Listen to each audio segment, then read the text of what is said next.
All right, welcome to another Friday night episode of Keto Rocks Radio. I am Jim Hobbs, and down below or somewhere's on the screen is my carnivore co-host, Brian Damage Forsythe of the band Kix and Rhino Bucket, donning his PhD, Proper Human Diet shirt, fresh from a morning workout. And we have back to discuss life and the turn life has taken for Billy Willis from Delaware. So Billy, welcome back to the show, brother. Good afternoon, gentlemen. We invited you back after you share with us what's going on in your life, but so people are caught up to speed, and as long as you do not mind sharing where you are, can you kind of share the last few months, where you're at and where you hope to be? I don't mind sharing it all. I believe the last time we talked, I was getting ready to get some blood sugar numbers and get rolling back to the road to health. And I got sidetracked a little bit and actually went even further back. I was doing some heavy duty work and sort of tugged my back out a little bit and had a bellyache for a while. And I got some therapy and medical treatment for my back. And then all of a sudden it went out completely. I started having belly aches and fevers and belly aches and fevers. About a week or so after that, I couldn't go to the bathroom for 3 or 4 days at a time. Started getting fevers, vomiting, and it all went downhill from there. So, wow! I ended up in the ER. A 12-hour wait in the ER. When they talk about these COVID in the hospitals, they're not joking. It's jammed up in there. So I had a 12-hour wait.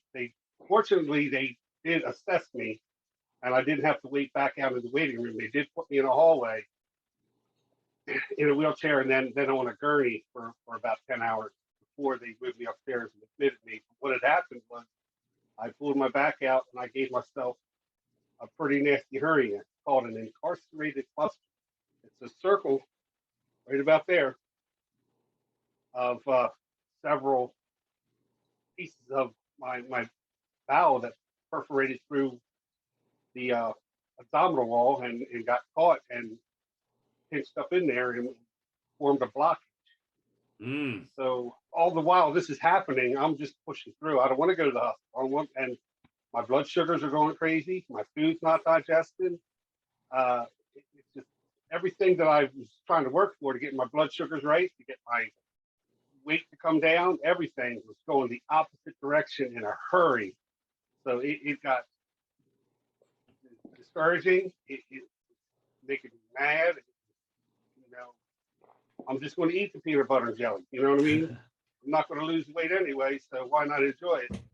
I had quite a few of those, and I ended up in the hospital with a 2.5 day stay, and that was a journey in itself. The medical field right now is crazy. I mean, my hat's off to the nurses and the doctors for sticking in there, but they're not communicating with each other. I could go on all day, Jim. Just things that was wrong, that was making me feel worse. I was getting argumentative with them because when you get admitted to the hospital through the ER, you have to see their admitting team. You have to see their surgical team, because I had a blockage and I was headed for surgery, but you have to go through their admitting team and their surgical team, and they just weren't communicating with people upstairs to the admitting team. I had one doctor come along and they didn't have a bed, they didn't have surgeons, so I called him Dr. Super Thumb. He come in and just started pushing these things back in, and they hurt bad, but the more he pushed them in, the more pressure I could feel coming off. So he said they're reducible. And by that, they mean they're able to shove them back in. So they kept me for observation. So when that happened, the two teams are communicating. They're like, we want to observe and see what happens. So they're like, but we want to give you liquids just in case we have to do surgery. So here they come with the broth and the tea, and I can accept that. Right. But then the doctors that make the rounds come along and say, well, we're not going to do surgery. We're going to see if you can eliminate or pass gas or anything like that. And he took off and left. Well, here comes the nurse and here the doctors want you to eat this. I'm like, well, what is it? They're like, Jello. And I'm looking, I'm like, it's Jello, cranberry juice. I'm like, yeah, this is really not going to help me. And all the while they're coming in doing vitals, they're checking my blood sugar. Here comes another doctor. He sees that my blood sugar is up. He gives me insulin. And then another doctor comes along and says, well, here's your Jello. We want you to eat this. Or here's a turkey sandwich. You have to eat this. And I'm going like, no. You know, you guys aren't communicating. So by then we're working in the second day and I'm hungry. So I ate the turkey sandwich. I ate the Jello. And here comes doctor checking blood again. Oh, you need more insulin. I'm like, well, what do you expect? Your colleague's feeding me sugar. You know, my breakfast was a muffin with orange juice.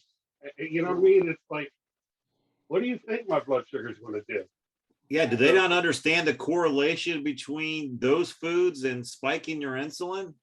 They weren't even communicating. Like I said, you have the admitting team and the doctors making rounds and the surgical team, and none of them were communicating. I'm getting frustrated. I'm getting mad. I'm overwhelmed to the point where, like, okay, I just want to go home. You can't fix me. Send me home. And I did. I came home, and I don't know if I mentioned, I just started pulverizing my food my way.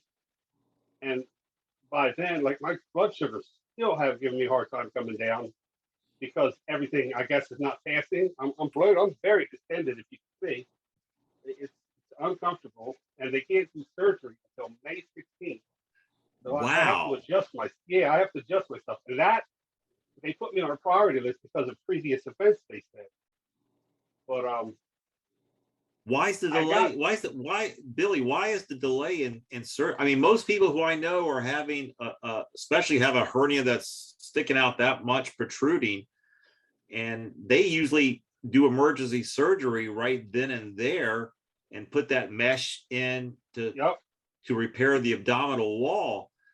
What's their reasoning or rationale behind waiting till May? Well, because of my I'm not going to lie, Jim, because of my obesity, because of, and I don't know if your audience was to see, but I'm scarred from here to my groin and across under here.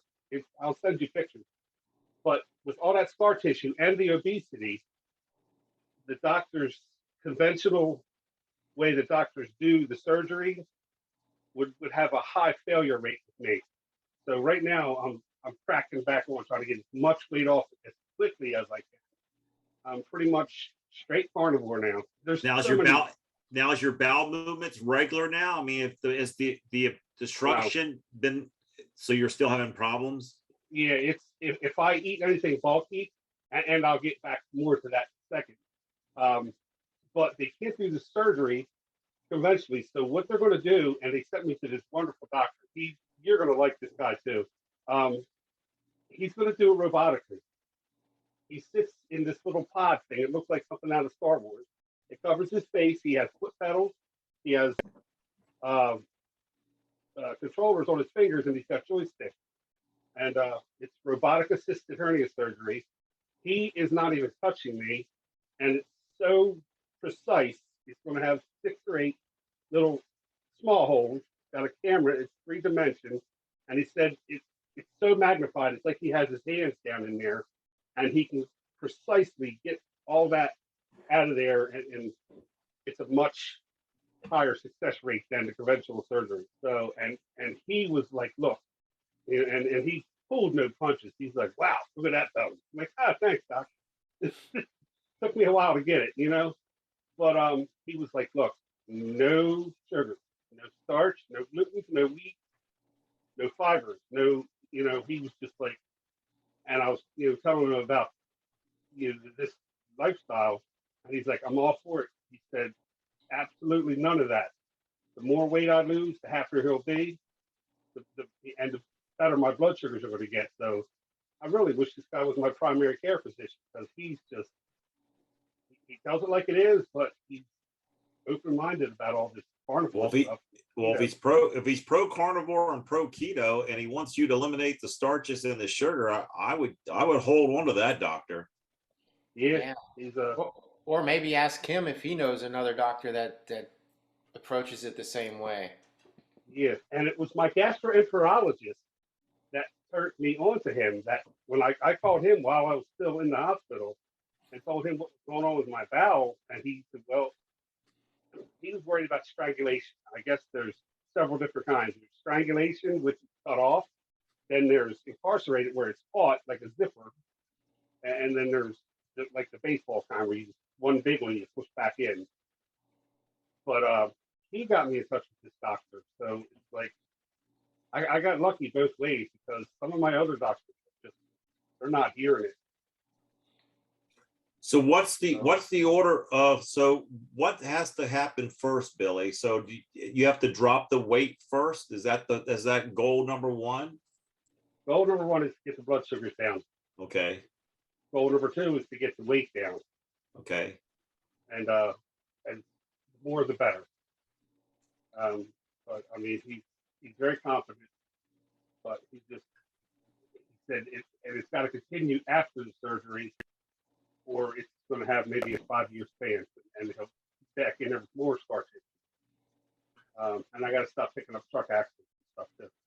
Yeah, I'm sure that's not good for. Now, do you have an insulin reading that you're being able to read your sugar levels on your shoulder, or did they put something on so you can read it 24/7? No, I'm still doing the finger sticks about 3 times a day, and as hard as I'm trying, I can't get them below 250. I have no idea what's going on. Below what? Will not drop down. What was the number? 250. Oh, 250. Yeah, it's just, he would like it in the 150s, 160s or lower. Now, is that because the obstruction is causing your digestive system not to be able to process normally? I'm in the middle of researching that, because I'm eliminating water all the time, which is a sign of diabetes, which I know I have. But if the stuff can't go out plumbing, it's going to go out. You're going to urinate it out. So I'm wondering if it's not digesting and the insulin's not processing like it's supposed to, because I'm not regular at all. And like I said, I'm distended really, really bad. And it's just, I feel good right now, but I mean, there's times when I'm holding my gut on my side in pain. Are you limited? Are you limited now to the amount of weight that you can pick up, just so you don't? Yes. No reaching overhead. No heavy lifting. No. They said if I have to exert myself, to bend over to pick it up, don't do it. If I have to stretch way over my head and pick something up, don't do it. Walking, I can walk. They're fine with that. So if we get some clear weather, I'm going to start walking a little bit. Get out of the house, get out of my head. So since you're not able to eat, I take it by what you shared, not able to eat solid foods, you're having to liquefy your steaks or whatever food you're eating in your Ninja. Yeah. Like if I'm just going to sit down and have a few bites, I'll just chop it up real good with a knife. A lot of butter. Butter helps keep things moving. But this doctor does want me to eat frequent small meals a day. So I feel like I'm snacking all the time. And that sort of offsets me, because like I snack and then I want something sweet. Usually if I eat 1 or 2 meals in a window, the cravings aren't as bad. But when you take a couple bites and you move on, it's like grazing. I want to grab more. Right. Oh, look, there's a Thin Mint. Can I have that? It's like no. So well, what? Go ahead, Brian. I was thinking, the book you and I just read that about the guts. She highly recommends that meat broth, not just bone broth, but meat broth, like in like a slow cooker or something. And I mean, you could mix that in, like take that and the meat and grind it up. Pulverize it. Yeah, I mean that would have the broth, it had the fat, because the fat'll keep you from being hungry. That's a good idea. Are you still trying to do your 16-hour intermittent fast? Are you trying to do one meal a day, even though, or are you having to because the doctors are telling you got to snack through the day?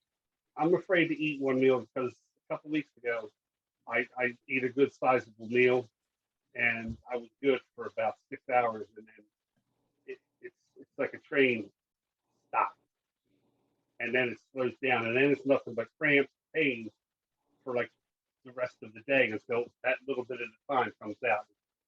It's like going from a 3-lane highway down to an exit, Right. and everything just slams the brakes on. So Well, to what you avoid that pain, go ahead. Oh, I was just gonna say, one thing you could do though is you could just take your like an 8 hour window and Uh, just fill that, with little small meals throughout that 8 hours, and then cut it off. Yeah, well, that's sort of what I'm doing. I guess you could say that. It's like I usually let's count 10:30, 11 o'clock in the morning. I'm ready for breakfast, and then I'm nibbling, and I guess around that's a little bit more than 8 hours. About 9 o'clock, I'll have my last snack at night. So I probably could shorten that time a little bit. Yeah, It's hard. adding the fat will keep you from being hungry. And plus, the bone broth or the meat broth, I should say, is supposed to. It's really good for your guts. It's supposed to help heal. That is a good idea. And Do you have bone broth or beef broth? Do you have bones in the freezer that you could make my, that yourself? my son just got a bunch of gigantic marrow bones that he's planning on cooking down. He's on some other type of regimen right now, but when he cooks this stuff in the kitchen, it just fills the whole house. I'm like, oh, man. So I may just steal some of that from him. He had these bones cut, and then he had them split up the middle. So Yes. they're like, Ooh. and man, They're like a little trough. Oh, That's the brontosaurus bones that you see on the Flintstones. oh, we're gonna steal his bones before he gets home. Well, I tell you what, when we're making bone broth, beef bone broth here in the house, and we let it, depending on how we make it, but no matter how you make it, that smell that permeates the house. Oh, And it's delicious. Like I can't wait to get a fresh cup of that. And my body, as I've said many times, just rejoices. My intestinal tract goes, yes, give me more of this. Yeah, that when I'm making bone broth, it'll wake me up in the middle of the night. Yeah, it's a great smell. That's a good idea, Brian, because the butter just it sometimes the taste of butter just overwhelms the meat. Sometimes it's just too greasy, if you know what I'm saying. Yeah. So maybe the meat broth will hold that flavor in and give me the same effect. Yeah. I didn't think of that. Yeah. What were you saying, Billy? I like the gelatin on top of the jar after you let it sit. That's like my dessert. I let that cool down to room temperature, and then your refrigerator gets that gelatin on top. Oh, I'm hungry. Yeah. I'm hungry right now. I got several jars of that Jello like broth in there right now. I actually have a 2 prime ribs sous vide as we speak. Ooh. That in about an hour and a half, I'm going to pull them out and sear them on the black iron skillet and then devour them. Now I did do a new recipe last night. I don't know if anybody who else may have done this, but a friend of mine sent this to me. I don't know what it is even called, but you take a muffin pan, you rub, I did avocado oil, so it would be non-stick. Put some shredded cheese in the pan. Excuse me. First of all, turn the oven on at 350. Let it go to 350. Grease up your muffin pan. Put shredded cheese down. then put sugar-free pickle slices in there, and then put cheese on top of it, put in the oven for about 10 to 12 minutes, pull it out. You know, they're going to be like little hockey pucks or round patty sausages. Just dump them out, let them cool just a little bit. And then I actually took some olive oil and some Parmesan cheese, made up a little dip, and man, were they good. Now, Peggy came in and tried them, and she said, I don't want to dip it. It's perfect without it. So I made 6 of those. Takes, like I said, 10 to 12 minutes, fairly quick. I mean, they'd be a great appetizer if you were doing like a multi-course meal. You were serving people, that'd be a great appetizer just to get whet their appetite. But I don't know what you would call them. I guess pickle fritters. I have no idea. Cheese pickles. I have no clue. Sounds good. But they were good. Does the cheese caramelize? Is that what it basically does? Is it crispy? Yeah, hold on. I will share a picture with you, and then I'll also share the picture when I edit the show, but I'll bring up the picture to you and see if you can see it. Hold on a second. Let me get out of this for a second.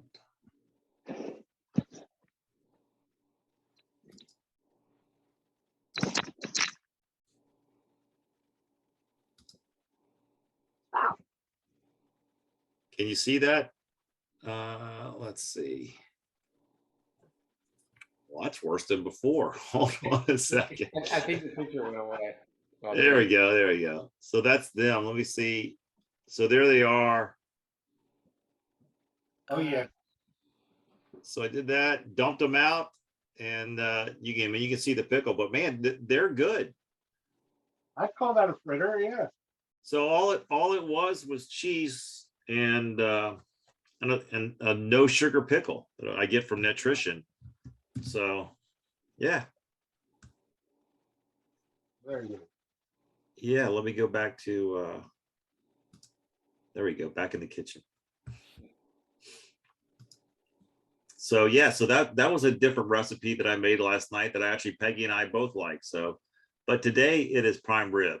And so I say that because I will have bones that goes to the bone bag in the freezer, and probably tomorrow we'll have enough bones to make another pot of bone broth, beef bone broth. Yeah, I have. You guys got me hungry. I've got so many surplus bones. I have bags of them, and then I opened my freezer downstairs and was like, more bones. I'm like, oh, I forgot about these.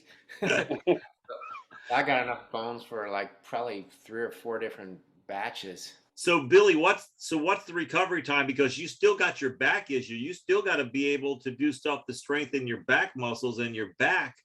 And you can't really do that when you have a hernia. Yeah. Right.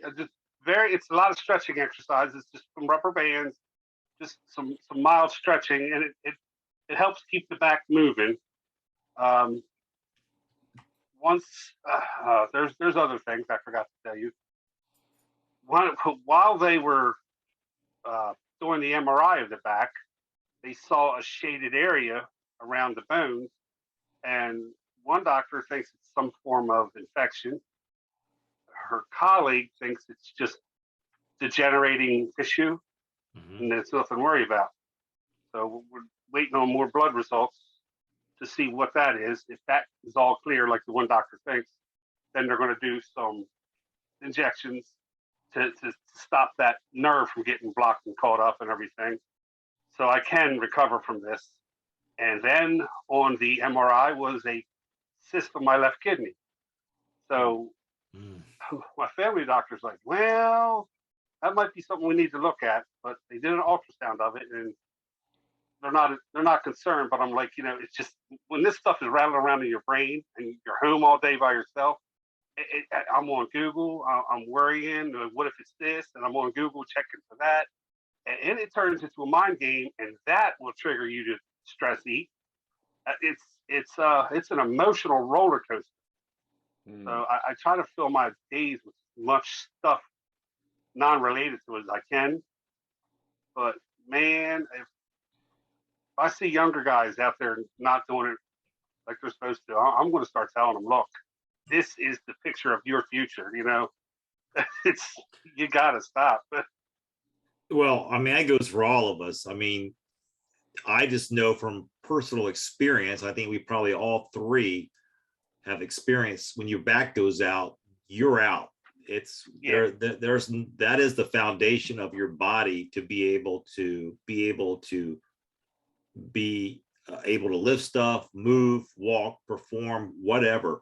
And when your back goes out, there's nothing worse. I mean, you're useless. I mean, if we were an animal in the wild, we'd be curled up under a tree, Right. and there's nobody going to come and help us. We're just going to curl up under a tree, and hopefully, we can get to the point where we can go get food, go hunt for food, Yep. or gather food, I should say. So, it's very important. We talk about dieting and as a lifestyle, but we also, you need to incorporate core strengthening exercises. So, that doesn't happen to any of us, because it's happened plenty of times. And the older you get, it doesn't seem to take much. You could just be answering the phone the wrong way, or reach for a utensil across the table, and it can go out on you. Yeah. I think the worst time, the worst I ever had my back go out, I think I was brushing my teeth. Yeah. Oh. It's always the simplest of Yeah. activities that causes your back to go out. That's what I'm saying. There's no rhyme or reason. But the older we get, those are the type of things that we do experience. And so we have to prevent that by, doing our core exercises. And I'm guilty as anyone, not doing as many as I should. So I need to get on track with that. Well, I've had back problems in the past, and like sciatica and all that stuff. And I found it's really the more I work do the leg stuff, which I hate, but the more I work on that and my butt, those, it seems like that helps my back better than anything. Like even doing straight back exercises. And then you also, you do your, I know you hang from your back stretching machines. That's something you do every day, or just when you do every other Yeah. day? How do No, I do that at the end of every workout. I hang on that. Does that work? Yeah, I mean, back like the early 2000s, I had sciatica so bad I couldn't hardly walk, and I mean, it kept getting worse and worse and worse till it got to the point. Like I've shared this story before. It got to the point where, like, if I was walking, like trying to walk across the street when the light would change, I couldn't get to the other side before it would change on me. Like that's how I was walking, like Tim Conway, like the old man on that show. And so I went to this chiropractor, and at first he tried just cracking my back, and it just made it worse. And then he put me on that inversion table therapy, and it took a while. I mean, I had to start out 3 times. Like this is before I had my own, so I'd have to go to his place to do it. But I do it 3 times a week, and for like a month, and then I knock it down to 2 times a week, and it went on like a while. But I remember a month or two into it, all of a sudden I realized it didn't feel so as bad, and then by 6 months it had completely subsided, and it finally just went away. And I'll get like tinges of it here and there, but that's why I continue to hang on it every day, just to keep it from coming back. But yeah, because it just takes the weight off your spine. Now, how long do you hang there, Brian, on that inversion? Well, now at the end of my workout, I just do like a 5-minute hang on there, and then I have these stretches I do afterwards. But when I was actually doing it as the treatment, he would have me go. He'd have me go down for I forget how many minutes. Now I'm forgetting. I think it was 5, and then I come back up like in a neutral position for like 3 minutes, and then I go back down. So I'd have to do that 3 times, and then he'd ice my back after that. But it was a whole thing. But it definitely worked. I mean, it worked. It was like I couldn't believe it, how well that worked. Well, look how mobile you are now. So it definitely worked, and whatever you're doing is working. So Yeah, and I still struggle. You know, when I get up in the morning, my back, it takes me a while. It's kind of stiff. Still, I've always had these weird back problems. But yeah, I think that's all of us. I'm the same way. I know Peggy is. Billy, I'm sure you are as well. Oh, yeah. So how's things going now? When we talked to you before, you had a. Oh, why is my computer ringing? That is so weird. How do I turn that? I'm gonna mute myself for a second. Like that interruption was brought to you by Brian Damage Forsythe of Kix. That was his chiropractor saying, "Hey, give me a plug." Yeah, you got a plug there. Oh, that's why I couldn't get it to stop. It was through Facebook Messenger. You were being messaged, huh? All right, it's that time of the evening where we get a chance to check in with Mr. Brian Shanker of the Meat Tribe YouTube channel for those meat deals of the week. So, Brian, what do you got for us? All right, we've got some deals out of Central PA Carnes. Their deals run through February 14th, Valentine's Day. They've got some choice grade New York strip steaks at $10.99 per pound. And the whole cut of meat, the New York strips, is $6.99 per pound. And they've got some choice grade boneless. I know Brian doesn't like to hear that, but that's how they're advertising it.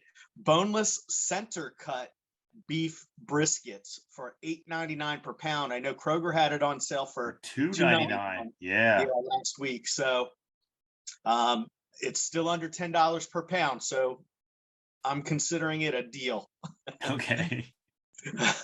Whether that is or not, because I haven't dipped my toe into the brisket pool yet. So I've been waiting for a store around here to have it on sale for like Kroger does, $2.99 per pound. So yeah, it may be cheaper for you to do a round trip flight and buy a bunch of brisket at Kroger's down by Brian than to pay what, $9.99? What is it? $8.99? $8.99 a pound? Yeah, $8.99.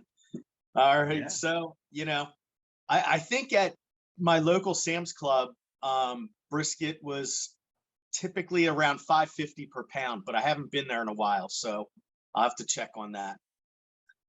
Next up, Food Lion. So the ribeyes are back. Yes, that's what I want to hear. Food Lion, their deal runs through the 15th. They've got choice grade boneless ribeye steaks for $7.99 per pound. Now, I don't think you're going to be able to go to yours because they don't have a saw to cut them to the proper thickness. Well, They don't. They don't have these are boneless, so Yeah, you should be they okay. can't. Yes, I should be okay. Yeah, you're right. All right, Aldi. Aldi has an interesting deal. It runs through the 15th. It's a choice grade boneless bacon wrapped sirloin fillet for $8.99 per pound. So if you wanted something a little different, we'll talk about that in a second. Harris Teeter, though, the ribeyes are back. Boneless ribeyes are back. They've got their deals run through the 15th. They've got rancher grade boneless ribeye steak value pack or roast at $8.99 per pound, or choice grade boneless ribeye steak or roast for $9.99 a pound. So either way you go, choice or rancher, you're getting it for less than $10 a pound. Absolutely. They've also got some 80% lean ground chuck in a value pack for $2.99 per pound with a limit of 4. You can only take 4 of them. And for, I guess, a non-value pack, $3.49 per pound with no limit. So I'm happy to see the ground beef coming back, although we were seeing it for $1.99 per pound for a while, but $2.99 is better than $5.99. Absolutely. And then Kroger, Brian, he'll miss out on this one. They've got some choice grade boneless ribeye steaks for $9.99 a pound, and their deal runs through the 15th. And then the last store, Giant Eagle, their deals run through the 16th. They also have some 80% lean ground beef in a value pack for $2.99 per pound, and then some certified Angus beef boneless Market District New York strip steaks for $8.99 per pound. So I said I was going to circle back to that bacon wrapped sirloin fillet that Aldi has for sale. Yes. For $8.99. I finally cooked another pair of steaks out of that Grill Master collection from Aldi today. And how that turn out for you? So I'm gonna on the Meat Tribe Facebook page, I'm gonna post pictures of them. They looked really good. One was a little bit overcooked. The other one came out medium. So these were 2 bacon wrapped beef top sirloin steaks. They looked good, but they reaffirmed why I like ribeyes. There you go. they're a little bit tough because they're lean. They're a very lean cut of meat. But you know, for a hunk of steak, and they weren't that big either. They were not as big as a tennis ball, but not as small as a golf ball. So somewhere in between, closer to the tennis ball size. Now, the leaner cuts of meat, like the grass-fed, organic, pasture-raised beef that you're talking about, it's my understanding that for those type of cuts of meats, low and slow for a long time to break them down so they're tender. Yeah. Much like a ribeye with all the fat that's already marbling through them. So what I should have done, I should have sous vide them for a couple of hours and then finished them off on the grill. But I got lost in in a rabbit hole of organizing my computer files this morning, and because I need to make a backup. I haven't made a backup of my files in quite a while, and you know, you never know when a hard drive's going to fail. So no, you got to do what you got to do what you got to do. So yeah, so I went up there and I was like, I'm just going to throw these on the grill. I got the grill up to 400 degrees and cooked them for about I don't know, maybe 4 to 5 minutes on each side, you know, flipping them a few times. But yeah, like I said, it reaffirms why I like ribeyes so much. I can tell you just from experience, when the cow that we bought and we cooked that meat, almost every piece of every cut was a lot tougher than I was expecting. But then I spoke to a farmer who and they said, look, you just got to cook it low and slow so it breaks down, and it'll just be just as tender as any piece of meat that you're accustomed to. So we did that, and it truly did turn out a lot better. So would you do that again? Buy a quarter or a half cow? I would. Okay. I would. I mean, it's definitely a lot cheaper overall. I mean, so, but now that I know that, if I would sous vide most of the cuts that we're going to enjoy. So yeah. I would definitely, I definitely have learned a lesson on how to prepare them and to cook them. So yes, yeah. I would. And I even, that box had 2 Kansas City strip steaks and 2 ribeyes that the marbling looked pretty good. And I had, I don't think I sous vide the ribeyes, but I sous vide the strip steaks, but I didn't do it long enough. I did it for like an hour and a half, maybe 2 hours. But I think with those cuts, you got to do it a little bit longer, right? You do. Yeah. You do. We're well, learning. Good. Yeah, it's like anything else. It's a progress in motion. So we're all progressing as we keep grilling. So that's the main thing. Keep buying that meat, keep grilling it and smoking it, and keep enjoying it. It just gets better and better. It's like fine wine and old age. So awesome. Well, you got anything else for us, Brian, or is that it? That's it. All right. Sounds good. Well, we appreciate the deals. Keep sending them our way, and we'll look forward to having you back next week. Have a great week, and we'll see you next Friday. Sounds good. See you then. All right. Take care. We'll see you. I know last time we had you on the show, you had a lot of things happening. I mean, your daughter's house, I think, caught fire, and they were having to have that rebuilt. You were having them live with you. So I bring all that up because, just life itself can be stressful. But you bring that stress in, and I know you love your family. Everybody loves their family. They bring them in, no matter how much you love them. It creates a stressful situation for all parties. And then for you to injure yourself while trying to lift a car, that creates a whole nother problem. And then to be in the medical climate that we're in, where it would not be till May till you get your procedure done. So would anything have changed that we weren't not in a COVID client when you went to the hospital? Would it have been different? Or I believe they would have started sooner with all this. I had to go through an initial 6 weeks of therapy before they would even start proceedings for the MRI. I guess the MRI very expensive, so they wanted an X-ray. The X-ray is useless. So They wanted an initial 6 weeks of therapy before that. And all the while I'm having this therapy, this is getting worse and worse and worse. So finally, it's like I started getting the fever way, way up there. My daughter is a nurse. She texted me, it's not COVID, Dad. You need to go to the hospital. Hey I Billy, put that off like I'm getting an echo. I'm getting an echo from you on your thing. I don't know if Brian's hearing it, but I am. It's just oh, well, didn't want him to disappear. Come back, Billy. He's got a log back on. Hope his battery did just go dead. Oh, there he is. Can you hear me? Yeah. We can. There you go. We thought your phone might have died. No, dog sat on the microphone. Sorry. No, that's fine. So I forget where I was. you were talking about if it wasn't during this COVID season that we're in, it might have been different.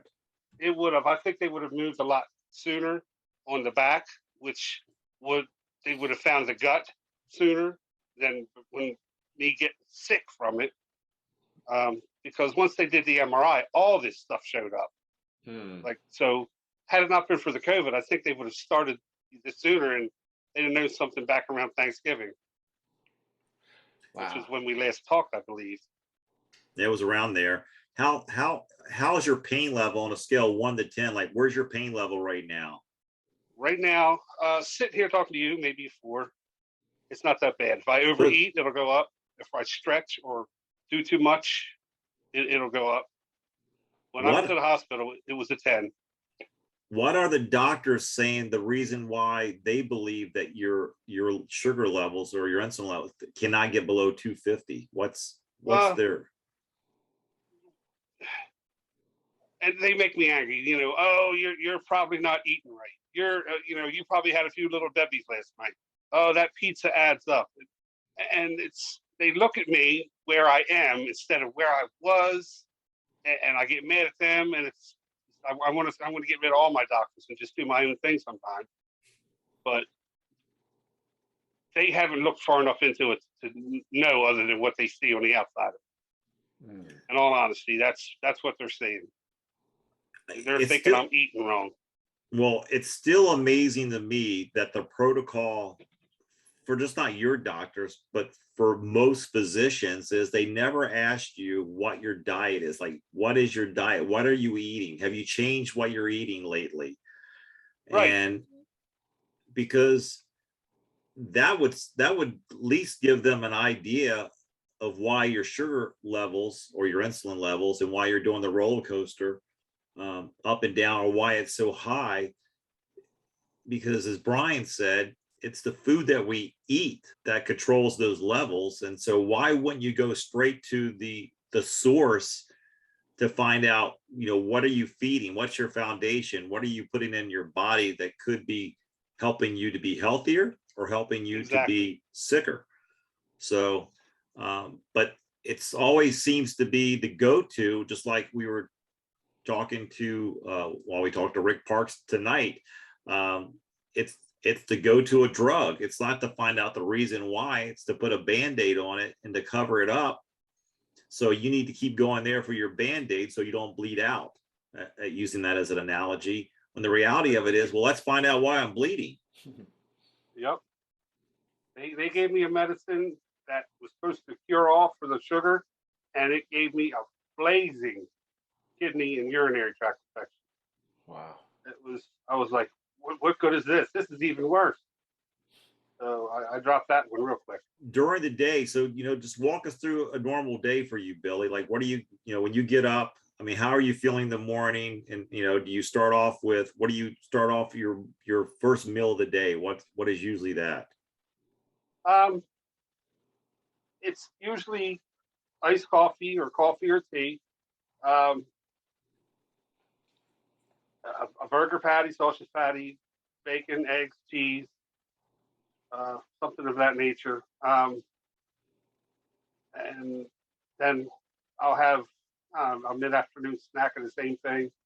And then whatever we have for dinner. And then before I go to bed, the cravings are so bad that I'll usually have a little bit more of what we had for dinner. I was getting a little heavy on the like green beans and green vegetables, so I had to back off of them for a little bit. So I'm right now I'm just gonna eat meat for now. I think if you incorporate that beef broth, as Brian suggested, I think that definitely will make a difference for you, and not being so hungry at night or having those cravings at night. Yeah. Oh, Brian's got me hungry right now with that broth of his. But the fat along with it it's just a good way to it'll make you feel full, so you won't feel like eating more stuff, you know. Right. I'm gonna try it. I like yours. Yours is like a three level treat. You know, you got the broth, and then you got the fat, and you got the jello. Somehow yours comes out like, I'm like, man, can't I do that? Well, it's hit or miss. Sometimes I can't get that. Sometimes I'll make it and put it in the fridge, and then I'll take that fat off of it, and it'll still be liquid. And I'm like, what did I do different?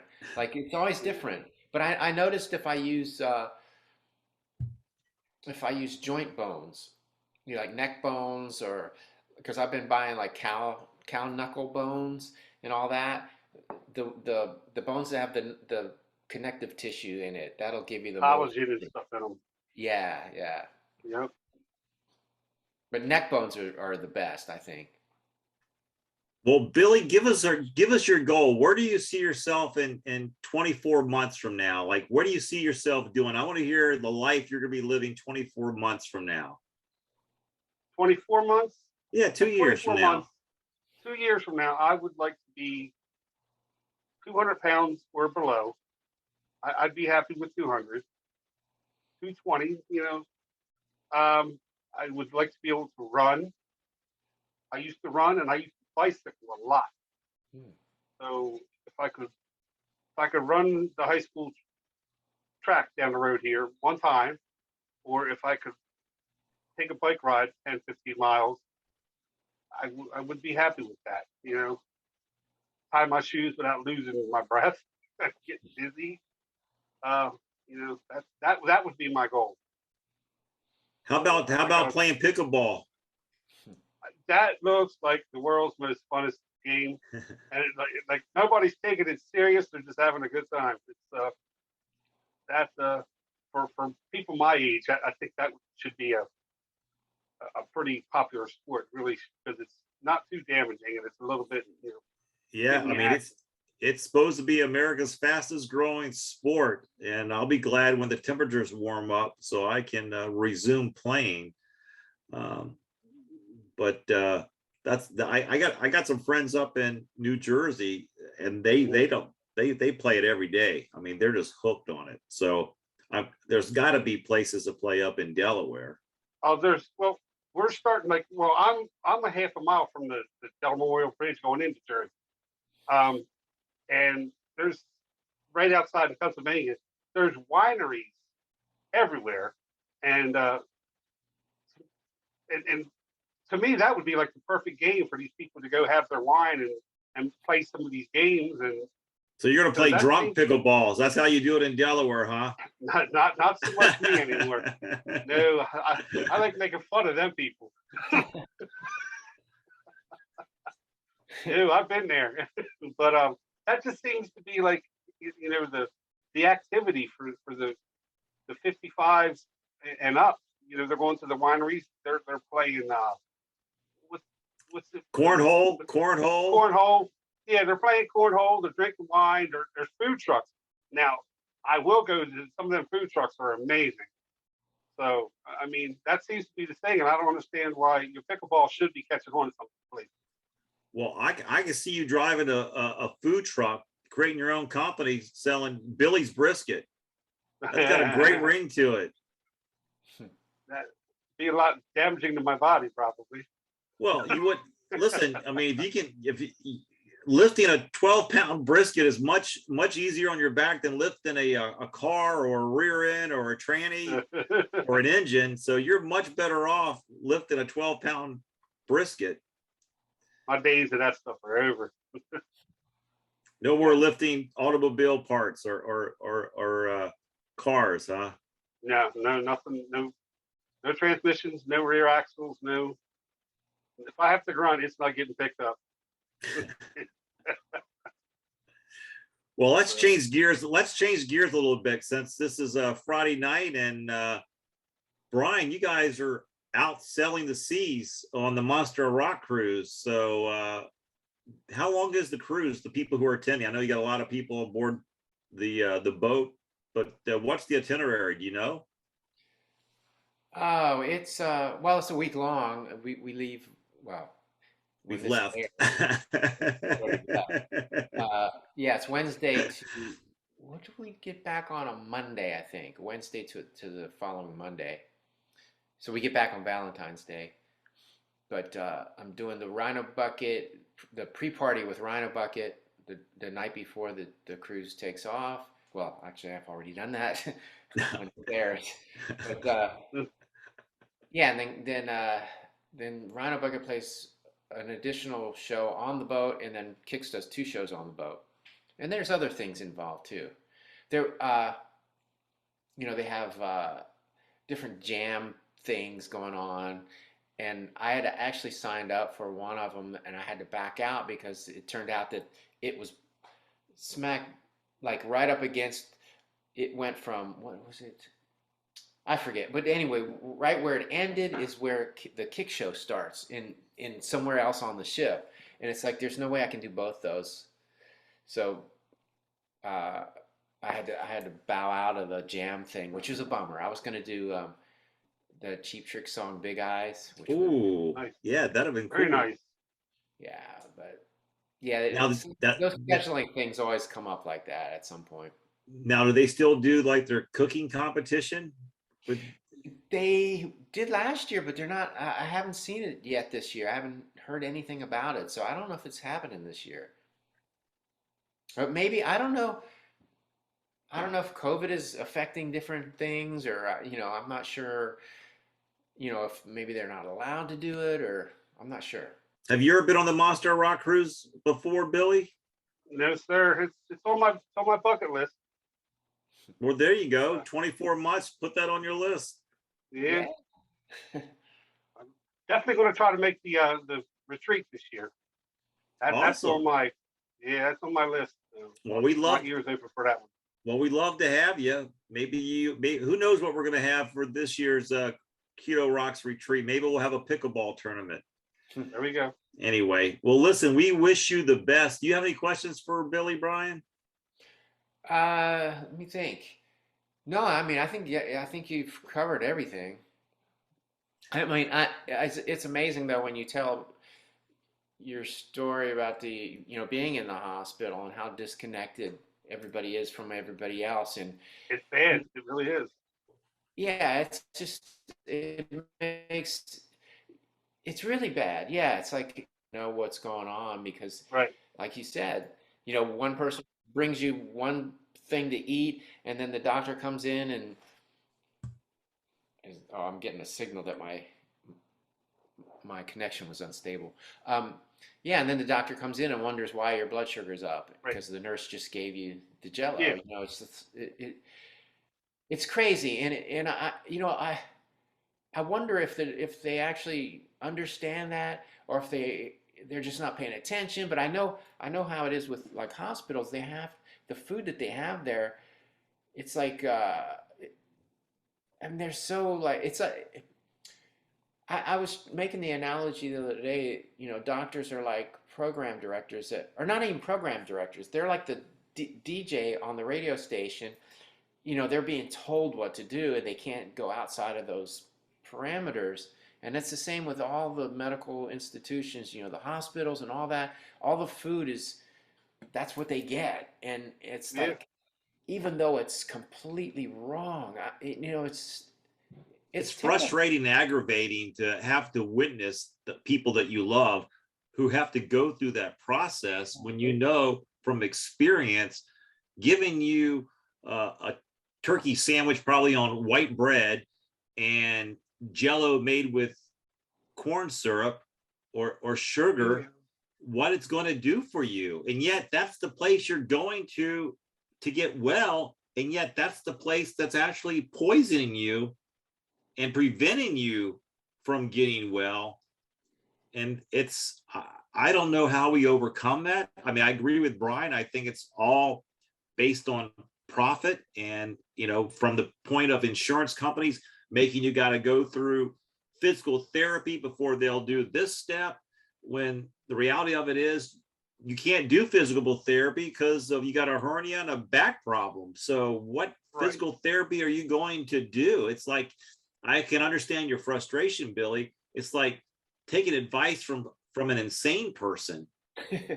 And yet this person has the DR in front of their name, and they're the ones that are in control of your life. Yet you know that the advice that they're giving you, and I'm not saying all doctors do this, but I do believe the system prevents them from thinking outside of the box and thinking on their own. And the very few doctors like Dr. Barry and a few other doctors who break free from that programming are able to do so much good for their patients and for their community and for the world, for everybody. Yeah, and then they're shunned by the medical community. Yep. You know? So exactly. it's a very confusing world, especially when it comes to healthcare that we have here in the United States. It's really sad. Well, that's the stupid part about it. It's called healthcare, and it has nothing to do with caring for your health at all. It has to do with making money. That's all it is. Yeah. So anyway, well, let's leave this on a positive note. So Billy, in 24 months, you're gonna be 220 and below. Playing pickleball with you. Playing pickleball with me, and and going on the Monster of Rock cruise. Yeah. Absolutely. All right. Well, if people have made it this far in the show, one bit of advice would you give them, Brian, to help them start off on the right foot for a healthy lifestyle and to boost their immune system? I would say eat your meat. Billy, you're already doing that. So keep up the great work of doing that. And for everybody else, we will see you next Friday. Stay safe, stay well, and stay out of that hospital. We'll see ya. Thank you for having me. All right.